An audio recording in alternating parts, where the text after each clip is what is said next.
Good morning friends, मैं नुपुर तेजस्वी आप सभी का स्वागत करते हैं हमारे शो डेली डोज पर। आज हम 20 जून के जितने भी इंपॉर्टेंट करंट अफेयर्स हैं उनके बारे में डिस्कस करेंगे, साथ ही उनकी डिटेल जानकारी भी देंगे।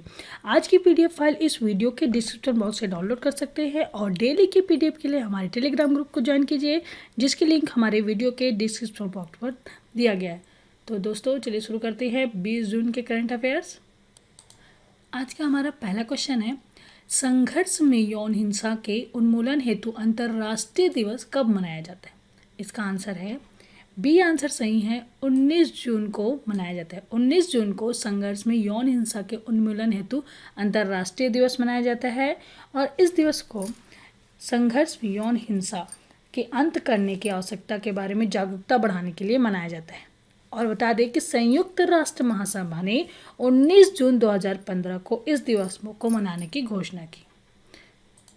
संयुक्त राष्ट्र महासभा के द्वारा 19 जून 2015 में इस दिवस को मनाए जाने की घोषणा की थी। संघर्ष में यौन हिंसा के उन्मूलन हेतु अंतर्राष्ट्रीय दिवस कब मनाया जाता है? 19 जून को। अगला क्वेश्चन है हमारा, विश्व सिकल सेल जागरूकता दिवस कब मनाया जाता है? इसका आंसर है डी आंसर सही है, 19 जून को विश्व सिकल सेल जागरूकता दिवस मनाया जाता है। हर साल 19 जून को विश्व सिकल सेल दिवस मनाया जाता है और इसका उद्देश्य है सिकल सेल रोग के बारे में जागरूकता फैलाना तथा इसके उपचार के तरीकों के बारे में लोगों को बताना। और साथ ही बता दें कि संयुक्त राष्ट्र महासभा के द्वारा 2008 में इसे मान्यता दी गई थी और पहली बार 19 जून 2009 में इसे मनाया गया था। विश्व सिकल सेल जागरूकता दिवस को मनाया गया था 19 जून 2009 में, ठीक है। और हर साल 19 जून को मनाया जाता है। और यह सिकल सेल क्या है? यह एक वंशानुगत समस्या है। यह सामान्य अवस्था में लाल रक्त कणिकाएं गोलाकार होती है और जिनका जीवन काल 120 दिन तक का होता है। सिकल सेल के बारे में जान लेते हैं कि सामान्य अवस्था में हमारी जो बॉडी की आरबीसी होती है वो गोलाकार होती है और इसकी जो जीवन काल होती है 120 दिन का होता है। लेकिन सिकल सेल रोग में लाल जो आरबीसी होती है उसका आकार हंसिया के आकार का हो जाता है, हंसिया के आकार का हो जाता है और इसका जीवन काल 10 से 20 दिन का ही रह जाता है। इसलिए सिकल सेल रोग के बारे में जागरूकता फैलाने के लिए 19 जून को विश्व सिकल सेल जागरूकता दिवस मनाया जाता है। और दोस्तों 1 जून से 18 जून तक जितने भी important current affairs importance day है उनके बारे में आप पीडीएफ से कलेक्ट कर सकते हैं। उनकी डिटेल्स आप हमारे पीडीएफ से कलेक्ट कर सकते हैं। अगला क्वेश्चन है हमारा, कौन सी multinational company net debt free company बन गई है? इसका आंसर है ए आंसर सही है हमारा, Reliance industry company net debt free company बन गई है। रिलायंस इंडस्ट्री लिमिटेड ने वैश्विक तकनीकी निवेशकों द्वारा निवेश के माध्यम से केवल 2 महीने के भीतर 1,68,818 करोड़ रुपये से अधिक 1,15,693 करोड़ रुपये और राइट इशू 53,124 करोड़ रुपये जुटाए। इन निवेशों के साथ रिलायंस इंडस्ट्री एक शुद्ध ऋण मुक्त कंपनी बन गई है। अगला क्वेश्चन है, निम्न में से कहां पर टाटा पावर 100 मेगावाट की सौर परियोजना विकसित करने का ठेका हासिल किया है? इसका आंसर है बी आंसर सही है, महाराष्ट्र पर टाटा पावर 100 मेगावाट की सौर परियोजना विकसित करने का ठेका हासिल किया। साथ ही बता दें कि इसके लिए महाराष्ट्र राज्य बिजली वितरण कंपनी ने टाटा पावर के साथ 25 साल के लिए बिजली खरीद समझौता किया है और जिसमें जो बिजली परियोजना के चालू होने के तय तिथि की मान्य होगा और परियोजना को इस समझौते की तिथि से 18 महीने के भीतर चालू करना अनिवार्य होगा। साथ ही टाटा पावर के बारे में बता देते हैं। टाटा पावर का मुख्यालय है मुंबई में और टाटा पावर के मुख्य कार्यकारी अधिकारी और प्रबंध निदेशक है प्रवीण सिन्हा जी, ठीक है। और महाराष्ट्र के बारे में जान लेते हैं। महाराष्ट्र की राजधानी है मुंबई, राज्यपाल है भगत सिंह कोश्यारी, सीएम है उद्धव ठाकरे और चीफ जस्टिस हैं दीपांकर दत्ता। और महाराष्ट्र राज्य के महानगर पालिका द्वारा एयर वेंटी ऐप विकसित किया गया है, ठीक है। हाल ही में महाराष्ट्र राज्य के महानगर पालिका द्वारा एयर वेंटी ऐप विकसित किया गया, ठीक है दोस्तों, ये तो याद रखिएगा। अगला क्वेश्चन है हमारा, पेट्रोलियम क्षेत्र की प्रमुख कंपनी ब्रिटिश पेट्रोलियम ने अपने वैश्विक व्यापार सेवाओं के संचालन के लिए कहां पर एक नया केंद्र स्थापित करने की घोषणा की है? इसका आंसर है सी आंसर सही है, पुणे। 18 जून 2020 को पेट्रोलियम क्षेत्र की प्रमुख कंपनी ब्रिटिश पेट्रोलियम ने अपनी वैश्विक व्यापार सेवाओं के संचालन के लिए पुणे में एक नया केंद्र स्थापित करने की घोषणा की है और इस केंद्र का संचालन जनवरी 2021 से शुरू होने की उम्मीद है। यह विश्व भर में ब्रिटिश पेट्रोलियम के उद्यमों को व्यावसायिक प्रसंस्करण और उन्नत विश्लेषण क्षमता प्रदान करेगा। हाल ही में किसने सत्यभामा पोर्टल लॉन्च किया? इसका आंसर है सी आंसर सही है, प्रहलाद जोशी ने सत्यभामा पोर्टल लॉन्च किया। केंद्रीय कोयला, खान एवं संसदीय मामले के मंत्री श्री प्रहलाद जोशी ने 15 जून 2020 को खान मंत्रालय की विज्ञान एवं प्रौद्योगिकी योजना प्रोग्राम स्कीम के लिए आत्मनिर्भर भारत के लिए सत्यभामा खनन उन्नति में आत्मनिर्भर भारत के लिए विज्ञान और प्रौद्योगिकी योजना पोर्टल लॉन्च किया, सत्यभामा पोर्टल लॉन्च किया। और इस पोर्टल का डिजाइन, विकास एवं कार्यान्वयन माइंस का इंफॉर्मेटिक डिवीजन ने नेशनल इंफॉर्मेटिक्स सेंटर द्वारा किया गया है। ठीक है, इसको किसने डिजाइन किया है? माइंस इंफॉर्मेटिक डिवीजन के नेशनल इंफॉर्मेटिक्स सेंटर द्वारा बनाया गया है इस सत्यभामा पोर्टल को। और इसे लॉन्च किसने किया? केंद्रीय कोयला, खान एवं संसदीय मामले के मंत्री हैं श्री प्रहलाद जोशी ने इसे लॉन्च किया। ठीक है दोस्तों, ये याद रखिएगा। और साथ ही बता दें कि प्रधानमंत्री द्वारा एमएसएमई के लिए one stop solution AI data analytics और मशीन लर्निंग से लैस चैंपियन पोर्टल लॉन्च किया गया था। और हाल ही में पश्चिम बंगाल में आईटी पेशेवरों के लिए वेब पोर्टल कर्म भूमि लॉन्च किया गया है। कहाँ? किसके द्वारा? पश्चिम बंगाल के द्वारा। और सरकार ने वेब आधारित स्वास्थ्य देखभाल संबंधी सामग्री की आपूर्ति के लिए एक आरोग्य पथ पोर्टल की शुरुआत की। वेब आधारित स्वास्थ्य देखभाल के संबंधित सामग्री की आपूर्ति के लिए आरोग्य पथ की पोर्टल की शुरुआत की सरकार के द्वारा। ठीक है, तो दोस्तों ये याद रखिएगा। और सत्यभामा पोर्टल लॉन्च किया किसने? श्री प्रहलाद जोशी द्वारा। और इसे डिजाइन किया है माइंस इंफॉर्मेटिक डिवीजन के नेशनल इंफॉर्मेटिक्स सेंटर के द्वारा। इतना याद रखिएगा। हाल ही में किसकी अध्यक्षता में गठित समिति की रिपोर्ट के आधार पर सरकार ने निजी अस्पतालों में कोविड-19 के परीक्षण और इलाज की दरों को तय किया है? इसका आंसर है डी आंसर सही है, वीके पॉल के द्वारा। साथ ही बता दें, केंद्रीय गृह मंत्री अमित शाह द्वारा गठित एक उच्च स्तरीय समिति ने दिल्ली के किसी भी अस्पताल को कोविड-19 पृथकवास आइसोलेशन बेड का शुल्क 8,000 रुपये से 10,000 रुपये तथा वेंटिलेटर वाले आईसीयू बेड का शुल्क 15,000 रुपये से 18,000 रुपये प्रतिदिन तय करने की सिफारिश की है। और नीति आयोग के सदस्य वीके पॉल की अध्यक्षता में समिति का गठन किया गया है। ठीक है, और समिति का गठन निजी अस्पतालों में 60% बेड कम दरों पर उपलब्ध कराने और कोरोना वायरस परीक्षण और इलाज की दर तय करने के लिए किया गया था। और साथ ही बता दें कि हाल ही में फिल्मी गतिविधियों से जुड़े संस्थानों के युक्तिकरण और व्यावसायिकता से संबंधित अपनी रिपोर्ट आईटी मंत्रालय को प्रस्तुत की है विमल जुल्का समिति के द्वारा। ठीक है, और भारतीय प्रतिभूति एवं विनिमय बोर्ड ने जिस डेरिवेटिव सलाहकार समिति का पुनर्गठन किया है, किसके? अशोक दलवानी की अध्यक्षता में इसे किया गया है। साथ ही बता दें कि सरकार ने मातृ मृत्यु दर कम करने के उद्देश्य से मातृत्व प्रवेश आयोग की समीक्षा और स्वास्थ्य व पोषण के लिए जया जेटली की अध्यक्षता में एक टास्क फोर्स का गठन किया गया। और ड्रग रेगुलेटरी सिस्टम में सुधार हेतु 11 सदस्यीय समिति के अध्यक्ष बने हैं राजेश भूषण जी। और कृषि निर्यात पर एक उच्च स्तरीय समूह का गठन किया गया संजय पुरी की अध्यक्षता में। तो दोस्तों ये तो हाल ही में जिनकी अध्यक्षता में यह समिति बनाई गई है उनके डिटेल्स हैं, आप याद रखिएगा। अगला क्वेश्चन है, नीति आयोग ने सार्वजनिक एवं निजी भागीदारी के साथ प्रौद्योगिकी के उपयोग तथा विकास के जरिए प्रवासी मजदूरों को रोजगार के बेहतर अवसर उपलब्ध कराने के लिए किसकी अध्यक्षता में एक उच्च अधिकार प्राप्त समिति गठित किया गया? इसके आंसर है ए आंसर सही हमारा, अमिताभ कांत के अध्यक्षता में एक उच्च अधिकार प्राप्त समिति गठित की गई है। साथ ही बता दें नीति आयोग ने प्रवासी श्रमिकों के वास्ते रोजगार के बारे में उनकी भाषा में जानकारी उपलब्ध कराने के लेकर गूगल, माइक्रोसॉफ्ट और टेक महिंद्रा जैसी प्रौद्योगिकी कंपनियों से शीर्ष अधिकारियों की एक समिति बनाई है। और नीति आयोग ने सार्वजनिक एवं निजी भागीदारी तथा के साथ प्रौद्योगिकी उपयोग तथा विकास के जरिए प्रवासी मजदूरों के रोजगार के बेहतर अवसर उपलब्ध कराने के लिए अभी सीईओ अमिताभ कांत की अध्यक्षता में एक उच्च अधिकार प्राप्त समिति की गठित किया है। और समिति में रिलायंस इंडस्ट्री के अध्यक्ष किरण थॉमस, माइक्रोसॉफ्ट इंडिया के अध्यक्ष अनंत महेश्वरी, टेक महिंद्रा के प्रबंध निदेशक मुख्य कार्यपालक अधिकारी सीपी गुरुलानी और गूगल इंडिया के क्षेत्रीय प्रबंध तथा उपाध्यक्ष संजय गुप्ता और भारतीय एयरटेल के सीईओ गोपाल विट्ठल समेत इसमें शामिल है। इस जो उच्च अधिकार प्राप्त समिति गठित किया गया है अमिताभ कांत की अध्यक्षता में, इसमें ये सब शामिल है।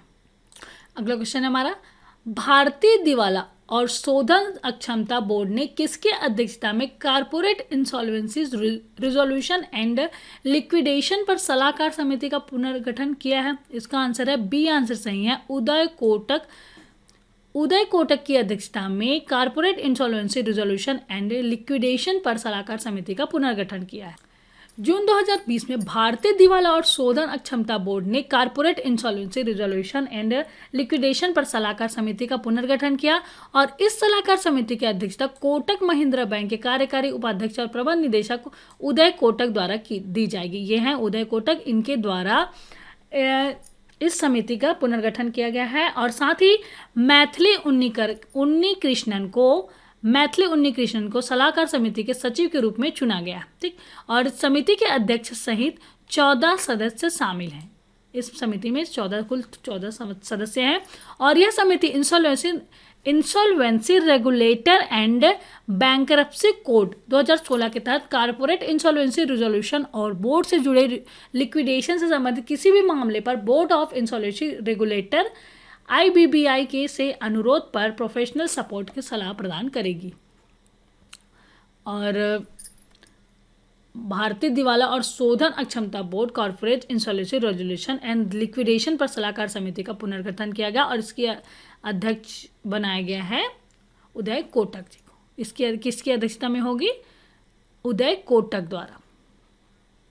साथ ही बता दें, हाल ही में भारतीय उद्योग परिसंघ के अध्यक्ष के पदभार संभाला था उदय कोटक जी को CII भारतीय उद्योग परिसंघ के अध्यक्ष का पद पर नियुक्त किया गया है। अगला क्वेश्चन हमारा, खेल मंत्रालय कितने खेलो इंडिया सेंटर की स्थापना करेगा? इसका आंसर है बी, आंसर सही है, 1000 खेलो इंडिया सेंटर की स्थापना करेगा। खिलाड़ियों की ट्रेनिंग देने और खेल पारिस्थितिक तंत्र में उनके लिए आय का एक निरंतर स्रोत सुनिश्चित करने के लिए पूर्व चैंपियन को देखने कि देश भर में जिला स्तर पर 1000 खेलो इंडिया सेंटर स्थापित किए जाएंगे और इन सेंटरों को पूर्व चैंपियन संचालित करेंगे और यह पूर्व चैंपियन इनमें कोच होंगे। ठीक है, साथ ही खेल से रिलेटेड कुछ जानकारी जो बता देते हैं।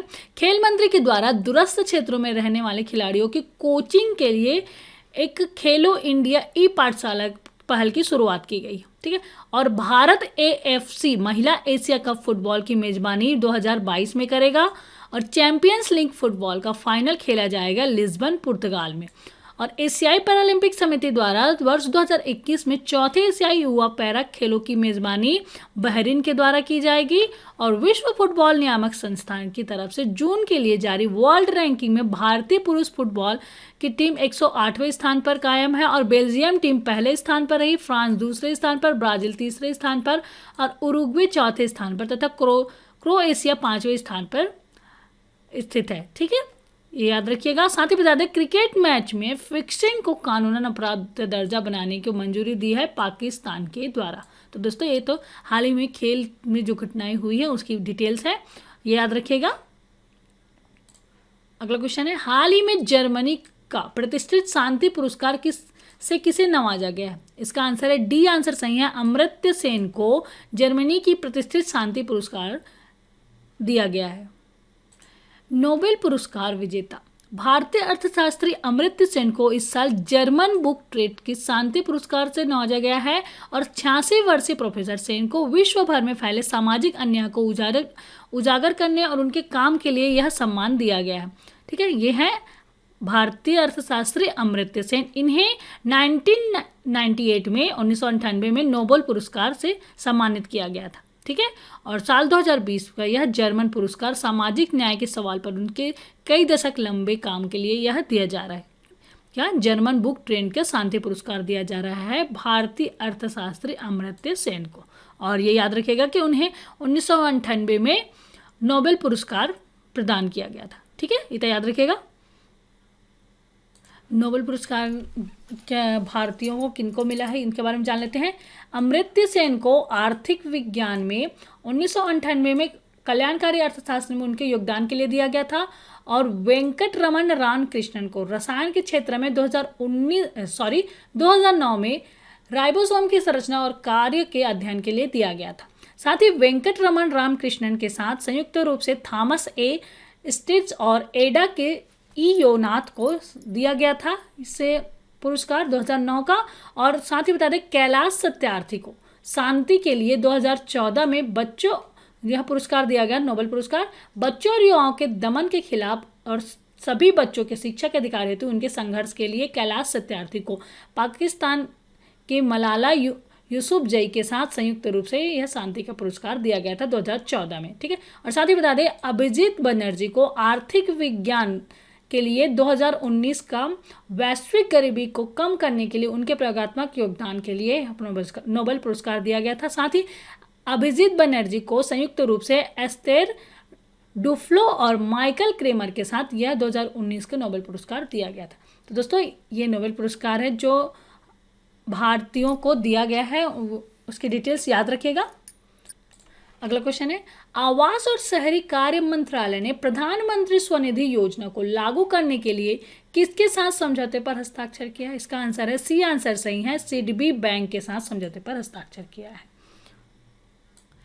आवास और शहरी कार्य मंत्रालय और भारतीय लघु उद्योग विकास बैंक सिडबी ने एक समझौते पर हस्ताक्षर किया और सिडबी को प्रधानमंत्री स्वनिधि योजना को लागू करने वाली एजेंसी बनाने के लिए यह समझौता किया गया। मंत्रालय ने रेहड़ी पटरी के कारोबार से जुड़े लोगों के लिए प्रधानमंत्री आत्मनिर्भर निधि यानी पीएम स्वनिधि योजना की 1 जून को शुरू की थी और इस योजना का उद्देश्य है कोविड-19 के कारण लॉकडाउन के दौरान बुरी तरह से प्रभावित रेहड़ी पटरी वालों को किफायती ऋण उपलब्ध कराने के लिए यह शुरू किया गया था। क्या? पीएम स्वनिधि योजना। और इस योजना के तहत 50 लाख से अधिक लोगों को लाभ पहुंचाने का लक्ष्य है और रेहड़ी पटरी का काम करने वाले लोगों को इस योजना के तहत 10,000 रुपये तक का कार्यकारी पूंजी ऋण दी जाएगी। और आवास एवं शहरी कार्य मंत्रालय और small industry development bank of India SIDBI ने एक समझौते पर हस्ताक्षर किया है। साथ ही बता दें हाल ही में भारतीय लघु उद्योग विकास बैंक सिडबी ने वी सत्य वेंकट राव को उप प्रबंध निदेशक के तौर पर नियुक्त किया है। ठीक है, और बता दें कि भारतीय लघु उद्योग विकास बैंक की स्थापना हुई थी 2 अप्रैल 1990 में। अध्यक्ष और प्रबंध निदेशक हैं श्री मोहम्मद मुस्तफ़ा और मुख्यालय है लखनऊ। अगला क्वेश्चन है हमारा, किसे जिम्बाब्वे गणराज्य में भारत के अगले राजदूत के रूप में नियुक्त किया गया है? इसका आंसर है सी आंसर सही है, विजय खंडूजा को, जो वर्तमान में मंत्रालय के निदेशक श्री विजय खंडूजा को जिम्बाब्वे गणराज्य में भारत के अगले राजदूत के रूप में नियुक्त किया गया है। साथ ही जिम्बाब्वे के बारे में जान लेते हैं। इसकी राजधानी है हरारे, राष्ट्रपति हैं इमरसन म्नांगग्वा और करेंसी है संयुक्त राज्य अमेरिकी डॉलर। साथ ही बता दें कि हाल ही में रवीश कुमार को फिनलैंड में अगले राजदूत के रूप में नियुक्त किया गया है और राहुल श्रीवास्तव को रोमानिया में भारत के अगले राजदूत के रूप में नियुक्त किया गया। और साथ ही बता दें शंभू एस कुमारन को फिलीपींस के राजदूत के रूप में नियुक्त किया गया है। ठीक है, तो और हाल ही में जिम्बाब्वे गणराज्य के अगले राजदूत नियुक्त किया गया है विजय खंडूजा को। तो दोस्तों इतना याद रखिएगा। साथ ही बता दें हाल ही में नियुक्त उच्चायुक्त और राजदूतों की लिस्ट है, आप हमारे पीडीएफ से कलेक्ट कर सकते हैं। निम्न में से किसे राष्ट्रीय लोक वित्त एवं नीति संस्थान का चेयरमैन नियुक्त किया गया है? इसका आंसर है सी आंसर सही है, उर्जित पटेल को राष्ट्रीय लोक वित्त एवं नीति संस्थान के चेयरमैन नियुक्त किया है। ये हैं उर्जित पटेल, जिनका राष्ट्रीय लोक वित्त एवं नीति संस्थान के चेयरमैन नियुक्त किया गया है और वे विजय केलकर का स्थान लेंगे। और आर्थिक शोध संस्थान ने कहा है कि उर्जित पटेल 22 जून से अपना पद संभालेंगे। ठीक है, भारतीय रिजर्व बैंक के पूर्व गवर्नर उर्जित पटेल को राष्ट्रीय लोक वित्त एवं नीति आयोग का चेयरमैन नियुक्त किया गया है। आज का हमारा लास्ट क्वेश्चन है, किसी देश के प्रधानमंत्री मुखमेदकली अल्बिगाजीव ने अपने पद से इस्तीफा दिया। इसका आंसर है सी आंसर सही है, किर्गिस्तान के प्रधानमंत्री मुखमेदकली अबिगाल्जिगेव को ने अपने पद से इस्तीफा दिया है। ये हैं 15 जून 2020 को किर्गिस्तान के प्रधानमंत्री मुखमेदकली अबिगाल्जिगेव ने अपने पद से इस्तीफा दे दिया है। उन्होंने राष्ट्रीय रेडियो फ्रीक्वेंसी के असाइनमेंट में चल रही आपराधिक जांच का हवाला देते हुए यह इस्तीफा दिया है। और साथ ही बता दें उन्होंने अप्रैल 2018 में राष्ट्रपति सोरोनबाई जिनेवकोव द्वारा पीएम के लिए रूप में चुना गया था। ठीक है, और किर्गिस्तान के बारे में जान लेते हैं। किर्गिस्तान की राजधानी है बिश्केक और करेंसी है किर्गिस्तानी सोम। तो दोस्तों ये तो था 20 जून के करंट अफेयर्स से जिसके बारे में हमने डिस्कस किया। चलिए 19 जून के करंट अफेयर्स का रिवीजन कर लेते हैं। पहला क्वेश्चन है, ऑटिस्टिक प्राइड डे मनाया जाता है 18 जून को। और किस राज्य के महानगर पालिका द्वारा एयर वेंटी ऐप विकसित किया गया है? वह है महाराष्ट्र राज्य के नगर पालिका के द्वारा। और जलवायु प्रतिबद्धताओं के अनुकूल महत्वपूर्ण कदम के रूप में भारत सरकार के द्वारा वर्ष 2030 तक कितने मिलियन टन कोयले के गैसीकरण का लक्ष्य रखा गया है? 100 मिलियन टन कोयले के गैसीकरण का लक्ष्य रखा गया है। और प्रधानमंत्री नरेंद्र मोदी ने कितने कोयला खदानों की नीलामी शुरू की है? 41 कोयला खदानों की नीलामी शुरू की। और किस देश को हाल ही में 8वीं बार संयुक्त राष्ट्र सुरक्षा परिषद का अस्थायी सदस्य चुना गया है? वह देश है भारत। और भारत के ग्रामीण और दुर्गम क्षेत्रों में कोविड-19 के परीक्षण के लिए भारत की पहली मोबाइल प्रयोगशाला किसके द्वारा लॉन्च की गई? डॉक्टर हर्षवर्धन के द्वारा लॉन्च किया गया। कोविड-19 महामारी की कल्याण मुसीबत का सामना कर रहे खेलों से जुड़े लोगों की मदद करने के लिए कौन सी पहल की शुरू की गई? वह है प्ले फॉर इंडिया पहल की शुरुआत की गई है। किसने बेहतर कृषि और बेहतर जीवन नामक एक नया विश्वव्यापी अभियान आरंभ किया है? वैश्विक कंपनी बायर ने। पीएम नरेंद्र मोदी कब गरीब कल्याण रोजगार अभियान की शुरू करेंगे? वह 20 जून को। हाल ही में किस देश के क्रिकेट मैच में फिक्सिंग को कानूनन अपराध का दर्जा बनाने की मंजूरी दी है? वह देश है पाकिस्तान। किस फुटबॉल टीम ने लगातार 8वीं बार बुंडेसलीगा का खिताब अपने नाम किया है? बायर्न म्यूनिख ने। अखिल भारतीय फुटबॉल महासंघ ने हाल ही में किस पूर्व कप्तान के नाम की सिफारिश देश के चौथे सर्वोच्च नागरिक पुरस्कार पद्मश्री के लिए किया है? IM विजयन का। एशियाई विकास बैंक के द्वारा चालू वित्त वर्ष में देश की अर्थव्यवस्था कितने प्रतिशत संकुचित होने का अनुमान है? 4% संकुचित रहने का अनुमान है। और 75वीं संयुक्त राष्ट्र महासभा के अध्यक्ष के रूप में वोल्कान वोजकीर की निर्विरोध चुना गया है। वह किस राष्ट्र के हैं? वो है तुर्की से। मारुति सुजुकी इंडिया ने नए ग्राहकों को कार खरीदने के लिए सरल और लचीली वित्त पोषण सुविधा उपलब्ध कराने के लिए किसके साथ भागीदारी की? केयूर वैश्य बैंक के साथ भागीदारी की। तो दोस्तों ये तो था 19 जून के करंट अफेयर्स का रिवीजन। आज हमने 20 जून के करंट अफेयर्स का डिस्कस किए। आज का वीडियो कैसा लगा प्लीज़ हमें कमेंट करके बताइए। अच्छा लगे तो लाइक कीजिए और ज़्यादा से ज़्यादा अपने दोस्तों को शेयर कीजिए। अभी तक आपने हमारे चैनल को सब्सक्राइब नहीं किया है तो प्लीज़ सब्सक्राइब कीजिए और डेली के नोटिफिकेशन के लिए बेल आइकॉन को प्रेस कीजिए। तो दोस्तों कल फिर मिलते हैं एक नए वीडियो के साथ। तब तक के लिए good day, bye, thank you.